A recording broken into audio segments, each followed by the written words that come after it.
വിവാഹമെത്തും മുമ്പ് നാം ചിന്തിക്കണം, നമുക്കുള്ള ഇണയാരെന്ന് അന്വേഷിക്കണം. പ്രിയ മക്കളിൽ നമുക്കുള്ള ഒന്നാം ബാധ്യത അത് തന്നെയാണ് കൃത്യമായി പഠിക്കേണ്ടതാ. നിൻബീജ നിക്ഷേപത്തിനുത്തമ പാത്രമാ ഇണയായി തിരഞ്ഞെടുക്കേണ്ടതെന്ന് ഹദീസുമാ. ഇതുപോലെ ഉത്തമമാരനെ കണ്ടെത്തലും ശ്രീപക്ഷ ബാധ്യതയായി എണ്ണി ഹദീസിലും.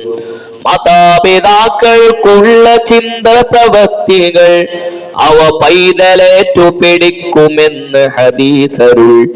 പരിശുദ്ധ ഇസ്ലാം വിട്ടുപോകാൻ തന്നെയും ചില രക്ഷിതാക്കൾ ഹേതുവാകും നാളെയും.